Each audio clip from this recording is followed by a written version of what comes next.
Today's COVID update is brought to you by Fulltech Systems, your technology center, where you'll come for the price but stay for the service.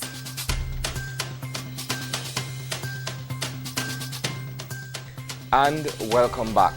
As we mentioned earlier, we have been joined by the Minister of Health and Wellness, the Honorable Michel Chebat, to discuss with us the COVID situation in Belize and, of course, what government's response is going forward. Good morning, Minister Chebat. Good morning, Isani. Good morning, Marlene. Good morning, Belize. Thank you for the opportunity to be with you this morning. Let's begin by, first of all, discussing the statutory instrument that recently came into effect that deals with where we are as a country and how we're moving forward in respect of the COVID-19 response. Is there any specific part you would want to highlight as we commence this conversation? Isani, thank you. I think there are several portions of the SI that are important. I think the first part of it, where we have moved the curfew from 10 to 8, is noteworthy. I think people need to understand that. I know there has been some confusion and many questions have arisen, especially in relation to the inter-district traveling in the north, Corozal and Orange Walk. And I think it is important for me perhaps to just explain that a little bit, because many questions have arisen in relation to that. And the concept here is that we're not restricting anyone going and coming from work. We're not restricting anyone who's conducting business, including people operating in the food industry. If you have a medical emergency, if you're involved with tourism or tours, we're not prohibiting you from moving. If you're involved with purchasing of essential supplies, food, we're not prohibiting movement. If you're looking to obtain medical treatment, water, essential things like that, we're not restricting movement. Now, many people say, well, why Corozal and Orange Walk? Why have you singled us out? What we've seen from our statistics that the ministry is collecting, and in particularly the epidemiology department of the ministry, is that the highest rates of transmissions are in those two districts, unfortunately. They have 15, for every person infected in Corozal and Orange Walk, they are now infecting an additional 15 persons. And that is the statistics we have over the last 5 weeks. And hence the reason we felt that it is important to hold it down a little bit in those two districts to stem the transmission of the virus. As you all know, the virus is spread by human behavior. That's the bottom line. And unfortunately, in those two districts, we have not been able to stem it with what was in place before. And we felt it was important to now put in some stringent matters, at least for a period of time, to try to curb the rapid rate of transmission in those two districts. Now, it does not mean that in the other districts we don't have transmissions. We do have. We are a bit concerned. We're now seeing a rise in the cases in Cayo. And so we are going to be reviewing that to see if there are any additional measures we need to take. Yeah. I think it is important to underscore. People are asking, okay, so when do these SIs come to an end? It doesn't have a date. This COVID virus is a very fluid one, and the circumstances are changing almost on a weekly basis. Yeah. And so what we've done here, we've implemented a set of rules that can hold the position until we see that things have changed, until we see that in Corozal and Orange Walk, the numbers are going down consistently over a period of time. Then we will feel that it is time to lift it, and as well with all the other restrictions. Yeah. So I just wanted to lay that on the table at the beginning. No? Now that number, and it seems, I think it is a very critical point to discuss. When you're talking about a reproduction rate of 15, I know the ideal that we should be working towards is 0 or at minimum 1. So that's to really show you how far it's how much it's spreading. My question is, given what we're seeing internationally, Does Belize have the capacity, or are we seeking access to be able to test the virus that we have found in country? I know you keep abreast of news where the UK has now identified a new mutant strain that is seen to be far easier to spread. They don't know how severe, and they're not saying it's leading to severe forms, but it spreads a lot easier. Do we know the actual strain in country, and are we testing to ensure that we're not seeing these types of mutations?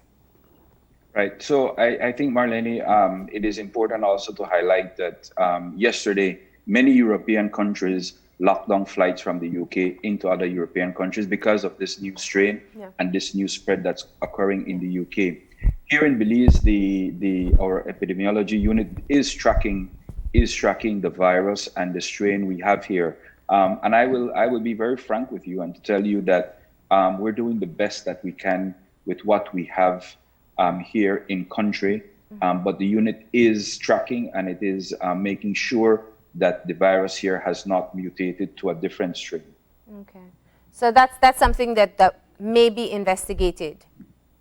It is being investigated. Okay. It is being investigated. And looking at the issue in Orange Walk and Corozal, given the amount of new infections that you're seeing, and it's based on their population size as well, were there specific behaviors that were identified? Were there more people breaking the regulations that led to that spread? Because I want to be sure that the efforts that are being made will help to reduce the numbers that you're seeing in these areas. Yes, Marlene, it is human behavior, and what we see in Orange Walk and Corozal is community spread, and it means that many of our citizens there, unfortunately, and throughout the country, we've been having this problem. And I can tell you that we're constantly on the phone with the Commissioner of Police, discussing what's going on and the steps they're taking to help us to enforce these regulations. Because what we're seeing there is that people fail to observe these regulations. And that's why we saw the rapid spread up there, no? Yeah. People are still social gathering. We had reports of people drinking in bars without masks, socializing, people having parties at their homes. And that is throughout the country. But unfortunately, we have seen that it has been caused a more dramatic spread up in the two northern districts. No? Yeah. Now we see. I'll tell you, even at wakes, Marlene, we've had calls coming from our people in the southern part of the country where they say that people are holding wakes, and we understand. We want to say goodbye to our loved ones, but at the same time, they're not observing the protocols and not realizing that. Even in times like these, you are spreading the virus, and I'll tell you, it's been a challenge for our law enforcement officers to really get people to understand this. When I see the reports of the Commissioner of Police every day on the number of arrests that he's making, I'm appalled that despite all the efforts we're making, despite the education campaign, despite the spiraling number of deaths in our country, people still are not curbing their behavior, and that really is a problem. Now, as you are well aware, there was a clamor for a lockdown to be instituted in the country, one that was hotly debated, and we're not venturing into that, but my question has to be, there are countrywide restrictions put in place, and then there's specific restrictions for areas where you're seeing a high reproductive rate.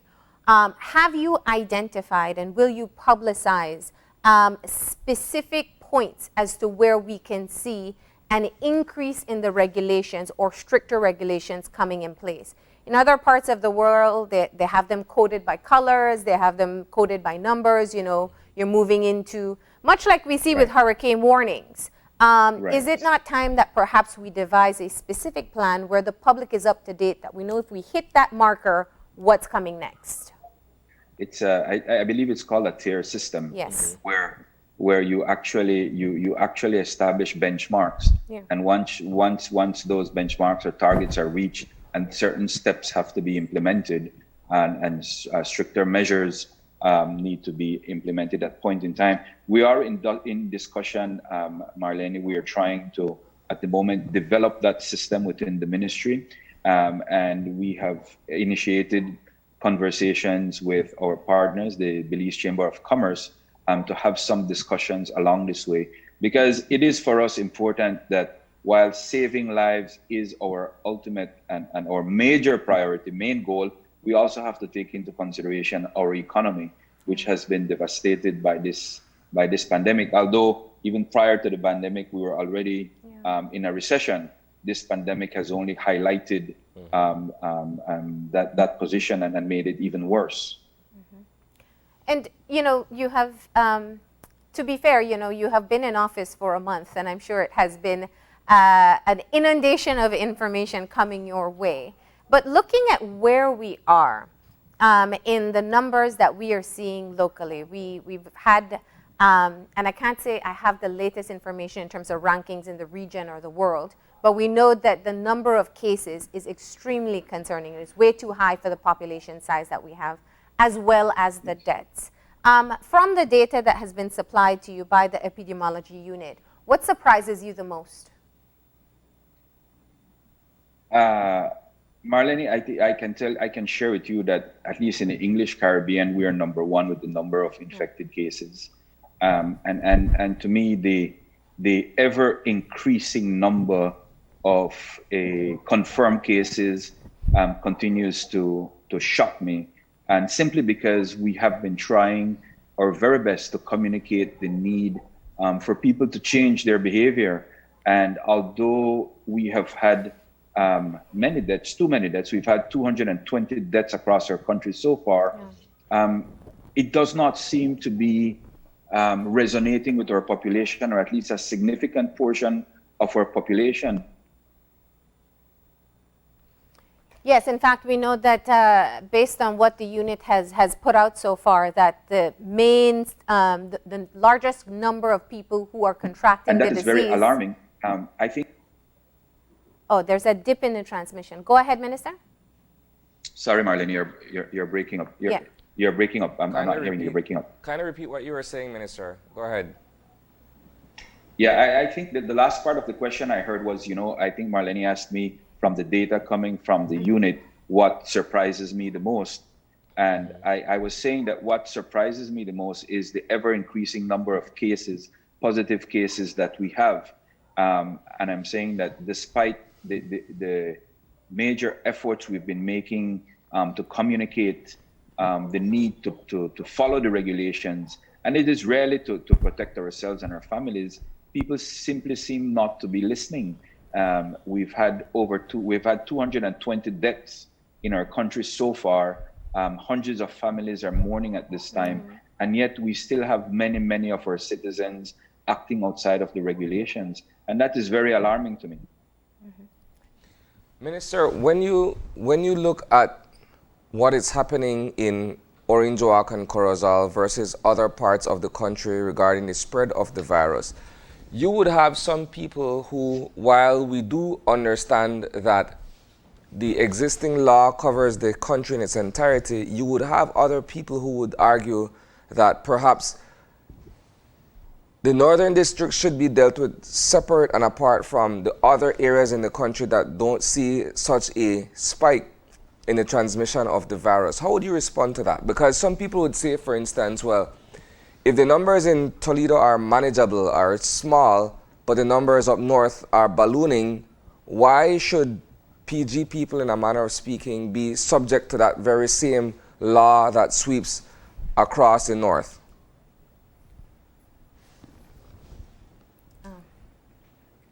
Yeah, it appears that we're having a break in the transmission there. Okay, he's still not there with us yet. Yeah. But as I was saying, you do have conversations with... We've lost the call, so what we're going to do is take that break. We'll take a break? Yeah. All we right. do have more time to converse with the minister. Of course, we want to get the latest updates on what's happening moving forward as we head into this Christmas week. So we'll take a break, we'll get that connection back on board, and we will continue our conversation with the Minister of Health. So please stay tuned.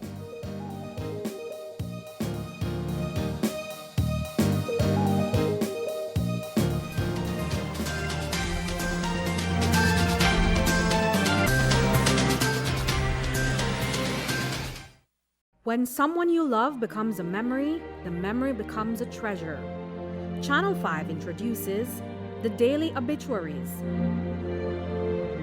the daily obituaries will broadcast all death and funeral announcements and memorials to honor your loved one's life and memories. The daily obituaries airs on Channel 5 prior to the evening newscast, with subsequent repeats at 10 p.m. and 12 noon the following day. It will also be placed online on our social media platforms, all for a standard package fee. Celebrate their lives and memories with Channel 5's daily obituaries. Honor in life and reverence in death.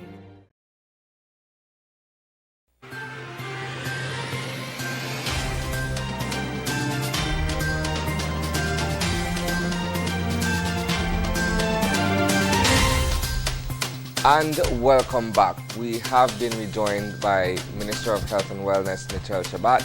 I was in mid-question earlier, actually, in terms of asking the Minister for a response to an argument that would be put forward by some folks out there in society. Some would say, well, why treat Toledo, for instance, with the same breadth of law that you would treat Orange Walk and Corozal regarding the transmission of the virus?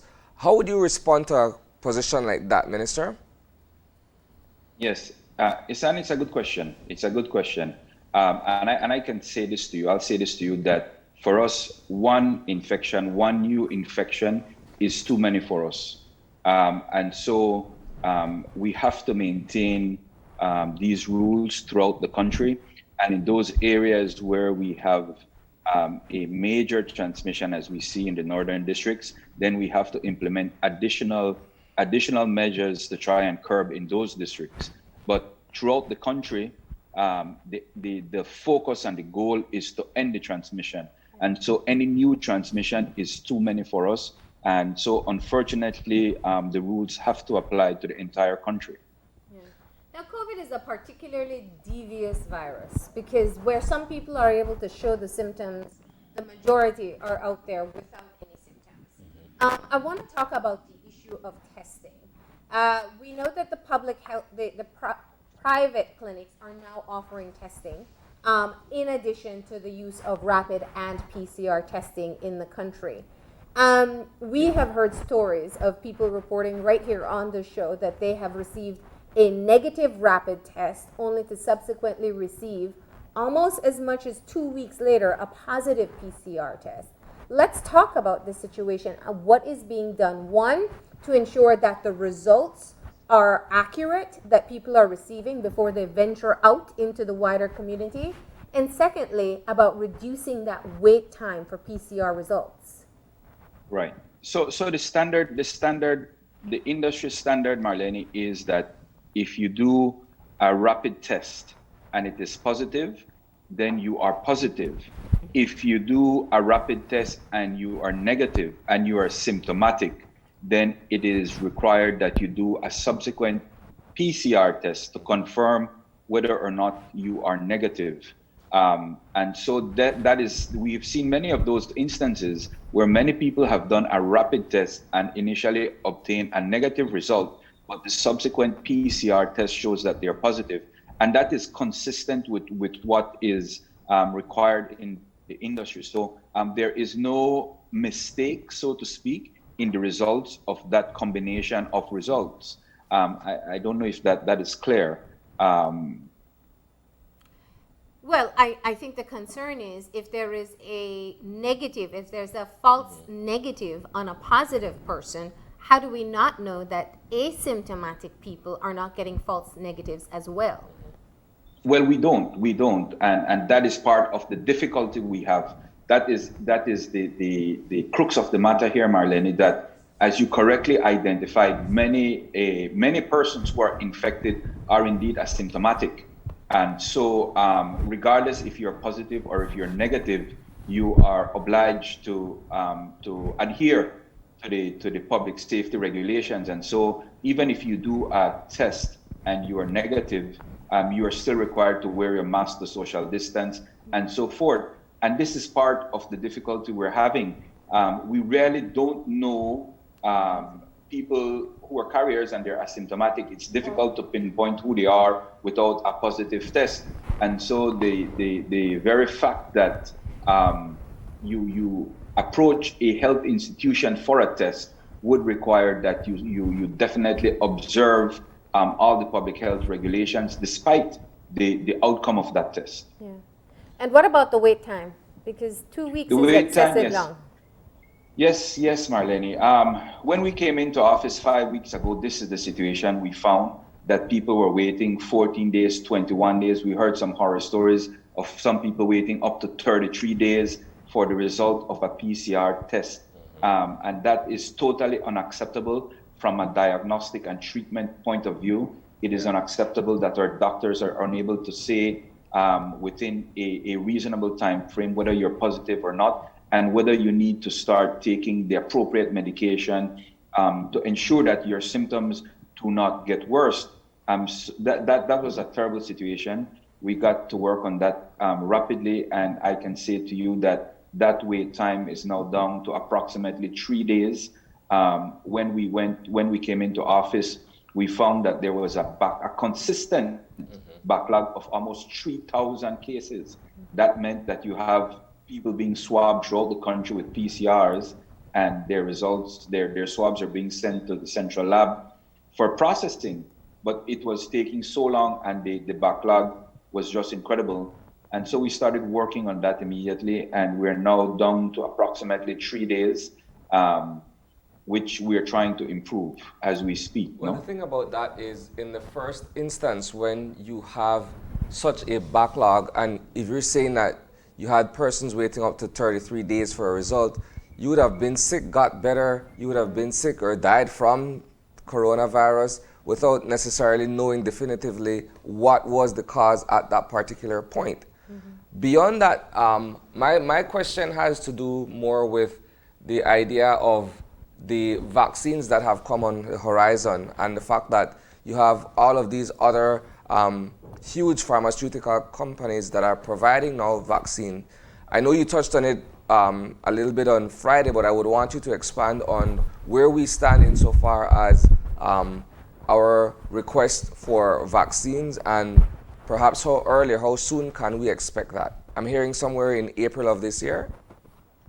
Yeah, well, actually, Isani, the vaccines are actually, at this time, they're actually scheduled for sometime between May to June of this year. Now, what the government has done is it has entered into an agreement with this institution called Gavi, and through this institution and the COVAX facilities, we have procured 238,800 vaccines, and it is this, we're expecting it to come into the country sometime between May and June of this year. However, due to the spike in cases we have seen and the increase in the percentage of positive cases we're seeing in the country, we have now initiated this conversation to try to negotiate that we get these vaccines, if we can, to get the vaccines earlier into country. Our hope is that we can get it here at least by February. That is our expectation. But I want to say this, we are not limiting ourselves to the COVAX facilities. We're actively looking at other sources. We know that there is the Chinese vaccine out there that is receiving good support throughout the Asian countries. And so we're looking at the possibility of that. I know that PAHO is expecting to review the documentation on the Chinese vaccine, and we're waiting to see if they're going to be giving it a green light. We know that there are other countries that are working on vaccinations, and primary among them, we know that Cuba has some possible alternatives. And so we're looking at all fronts. It is urgent for us to obtain the vaccine and in country as soon as possible. And so this is a major objective for us at the ministry at the moment. What is the standard that's going to be used by the Ministry of Health in the approval of vaccines by WHO before use? Because you are right, there's the Russian vaccine, the Chinese, the Cubans. These are vaccines that we don't know whether they'll be vetted by these international health organizations. Do we have a standard that we're going to use locally? Yeah, we adopt the WHO standards, Marlene. Those are our guiding principles. Okay. But I want to say very clearly that while that is the mainstreaming world organization and institution, we're looking far and wide, and we're looking for a solution for our people. And so we're not going to limit ourselves to any one source. For us, it is important to obtain an effective vaccine so that we can protect our Belizean citizens. Access is definitely of priority to get vaccines, but of course, Yes. once we do get vaccines, as we're seeing in other parts of the world, it's not going to be the full 30% that we've requested so far. It will be kind of batch by batch, which means the protocol for dissemination is going to be of utmost importance. Right. We had been told previously under the last administration that the protocol for the COVID vaccine would be similar to that of the flu. High-risk populations and healthcare workers. Is that still the same for the rollout of the COVID vaccine when we get it?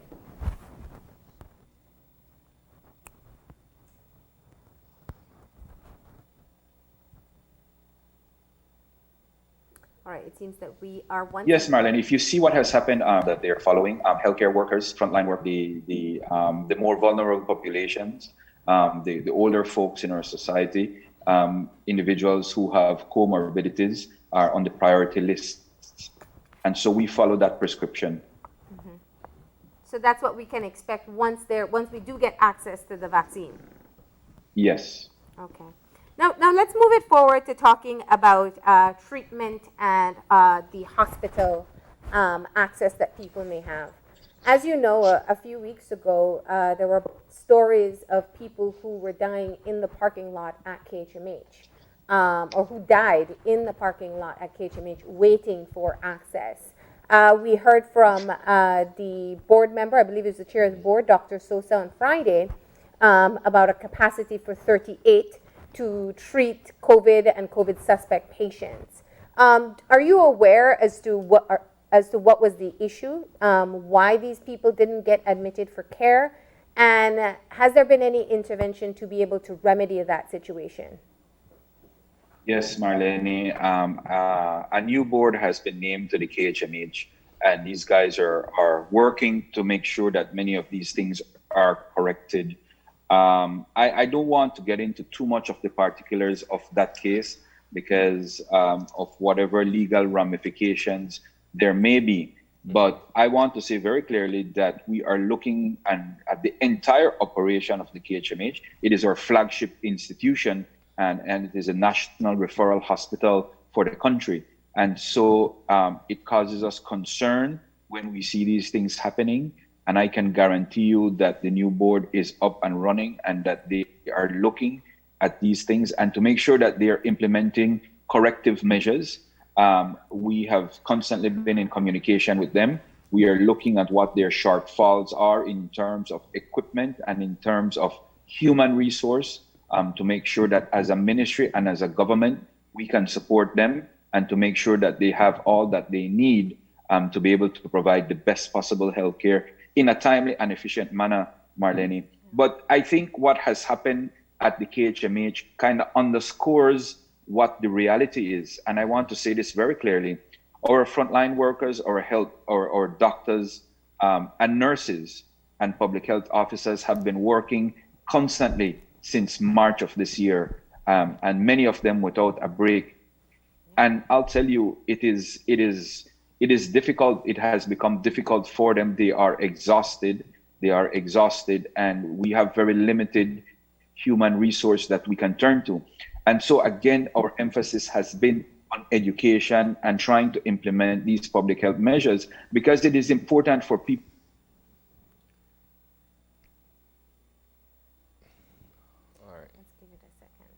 People to understand that our hospitals can easily become reality. That's a reality. And so it puts a heavier burden on us as citizens to make sure that we're complying, to make sure that we're taking personal responsibility for this virus. We cannot do it alone as a ministry. We cannot do it alone as doctors and nurses. The public need to understand that they need to take the corrective measures in their behavior to help us stem the spread of this virus. If we don't, going to the hospital for many of us, unfortunately, will be too late. And so we're trying to avoid that. We cannot underscore, we can't say this forcefully enough, Marlene and Isani, how important it is for people to try and not reach the hospital and to curb their behavior. Well, Even the best healthcare facilities around the world have been inundated. So I echo your point. We have to do our part. I want to take it back to something you mentioned earlier and that I've heard you say repeatedly. You spoke of there is a team of medical experts that is advising the government and yourself. Who are these experts that are helping to shape the decisions for the country? Yes, Marlene. I think I had listed them before, but let me just say them again for the benefit of our viewers. We have Dr. Melissa Diaz, who is our acting DHS. Mm-hmm. We have Dr. Daisy Mendez, who is our CEO. We have Dr. Natalia Baer. We have Dr. Pedro Arriaga, Dr. Andre Sosa, Dr. Fernando Cuellar, Dr. Victor Rosado, Dr. Jorge Hidalgo, Dr. Marcelo Coyi. We have Nurse Lorna Perez. We have Dr. Adrian Coyi, Dr. Eric Bradley, Dr. Mark Musa, Dr. Atanasio Cobb, Dr. Francis Murray, and Nurse Melinda Guerra. And so the composition of this team is completely different than what we saw before. This team is a heavy medical expert team. We have also gone ahead and issued invitations to the opposition who've been clamoring to assist. We've issued invitations to the Chamber of Commerce and to the NGOs to nominate a medical officer to represent them at this body. And this is the body that's advising the ministry and in turn the government on the steps we should be taking in relation to COVID. And so that really is the team advising us, Marlene. And I want to take the opportunity, since we're talking about this team, to talk a little bit about our former DHS, Dr. Manzanero. His name comes up every time we are on a press conference or a talk show. They ask about him. And I want to say that I'm pleased to say that Dr. Manzanero has now been released and he is at home recovering. And we certainly wish him a speedy recovery. And I want to clarify that there are no issues between him and I. It is unfortunate that this issue has become sensationalized. No, I believe that he is a highly qualified doctor. I believe that he did the best that he could possibly do while he was the DHS. But we are in a war, so to speak, in this country, Marlene and Isani. Mm-hmm. COVID is no joke. And in times of war, we need a wartime general, right? We need someone who has actually been on the ground, seeing this firsthand, knowing on a firsthand level what this pandemic is about, knowing how to address, knowing how to react to these circumstances. And so that is why we had a shift. In war, you need a wartime general. And we found in Dr. Diaz, that person. She has been on the ground. She has been on the front line battling this virus. Yeah. And so we placed our trust in her to lead this team. I want to... Yeah, I'm glad you brought it up because this was really a next point that I wanted to get at. And it not looking into whether there are personal issues, but as a matter of continuity. Dr. Manzanero has been the face of the response as a public servant in this country. Yes. Yes. And that's a critical point because it's not a political appointee. Secondly, he has we've had conversations with regional bodies right here on the show who have applauded the efforts and leadership.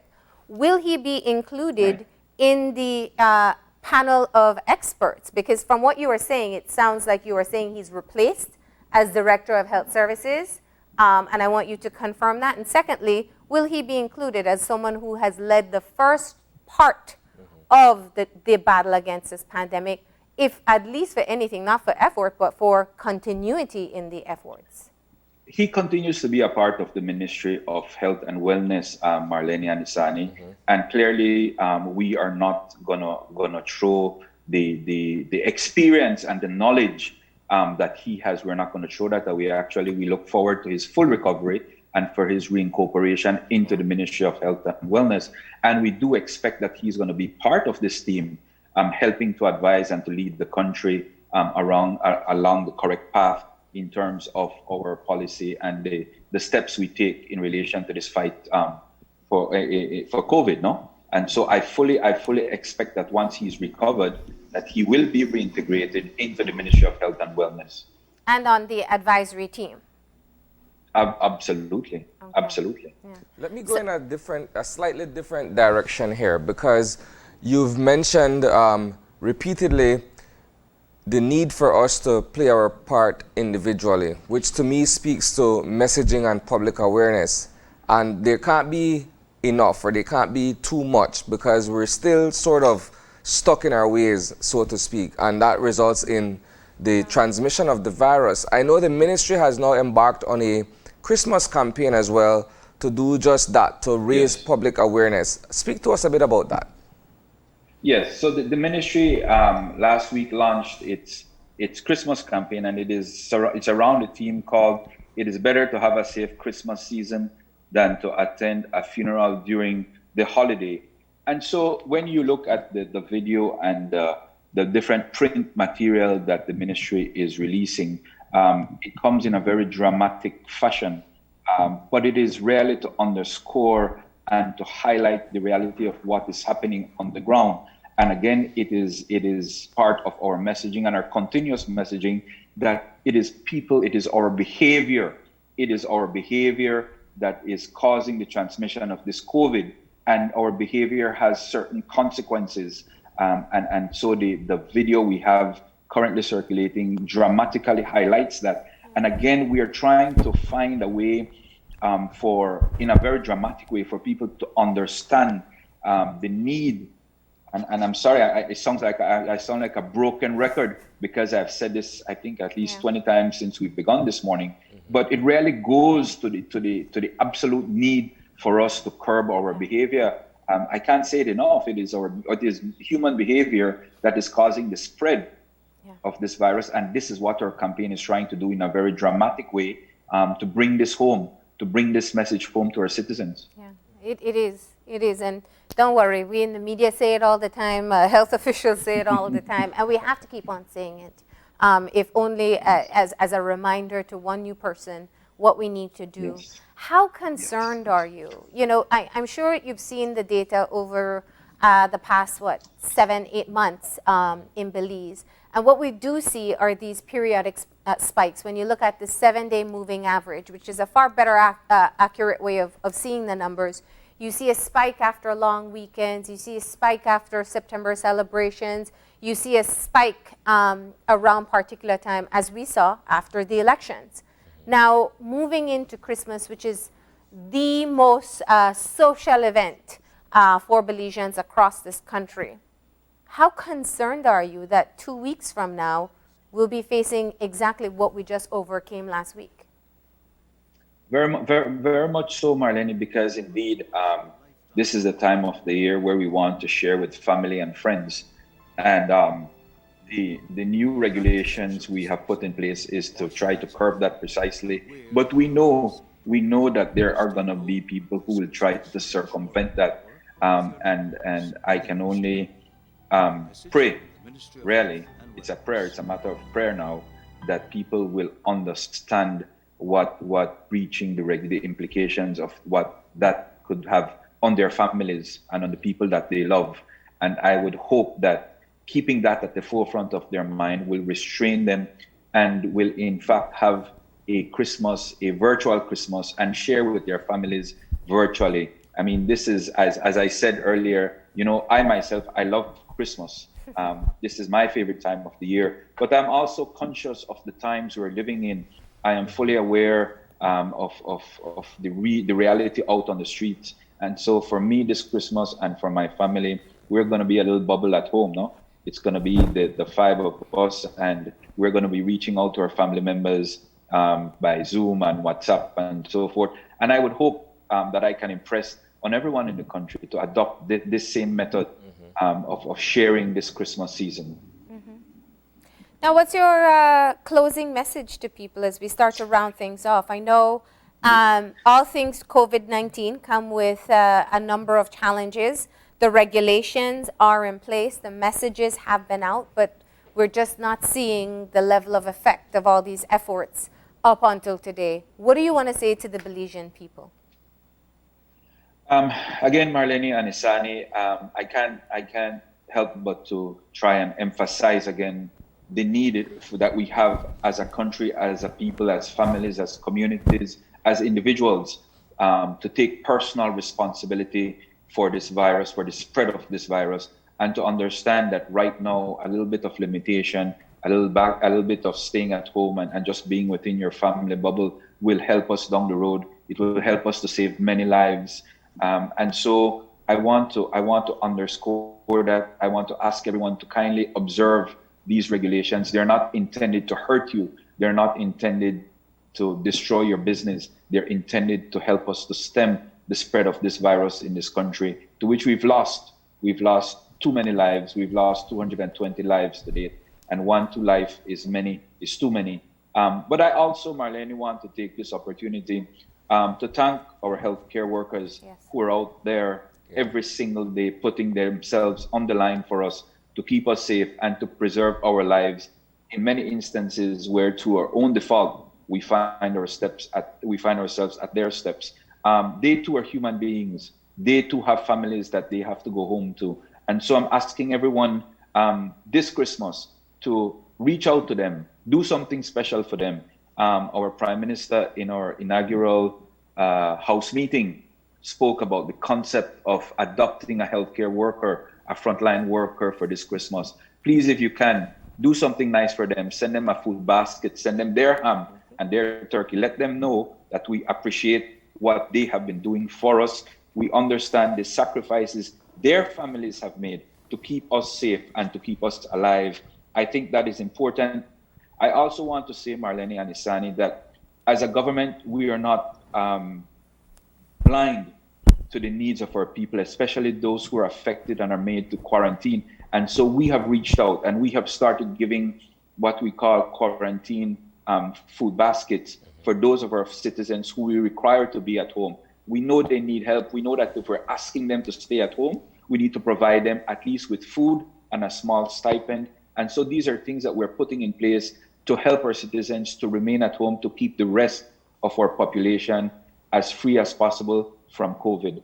And so in ending, I just want to say thank you for this opportunity. I want to wish all Belizeans a safe Christmas, and I want to beg everyone, and it's really begging, that they observe these regulations. It is for the good of our country. It is for the good of our families and our communities. And please, let us work together. Let us join hands together in this fight against COVID. It will take every single one of us working together, working from the same page to keep our country safe and our people from dying from this dreaded disease. Unfortunately, and I don't mean to be dramatic, but I've been visiting our hospitals, and I did visit the unit in Belmopan, where you can observe our people who are afflicted by this disease. And it is not nice. It is not a pretty sight. It is not a nice thing to see, and it does impact you in a very dramatic way. And so again, I'm asking everyone to please observe these rules. Your life depends on it. Our lives depend on it. So thank you all very much. All right, thank you too. All right. Well, we do appreciate it. And of course, there are the hotlines that people can call. Those are still active, right? They are active. Yeah. They are active. So if people have symptoms, they call the hotlines and they're instructed as to what to do from that point forward. Yes. I think that, all right. Well, with that, we want to say thank you. Are we still there? Yeah. I think we had a dip just now. I'm just reinforcing we have the hotline for people to call the Ministry of Health if you do have symptoms, if you know you have come in contact with a positive case. Please let's remember to do our part as well. We want to say thank you to the Minister of Health and Wellness, Honorable Michel Chebat, for having this conversation with us this morning, and we appreciate the update. Stay safe. Thank you very much. Thank you. Right. Bye-bye. And with that, we're going to go ahead and take a break, right? And when we return, it's for locally made Christmas gift ideas with our friend Madeleine Guerra. She's the owner of Baby Earth Belize. Stay tuned.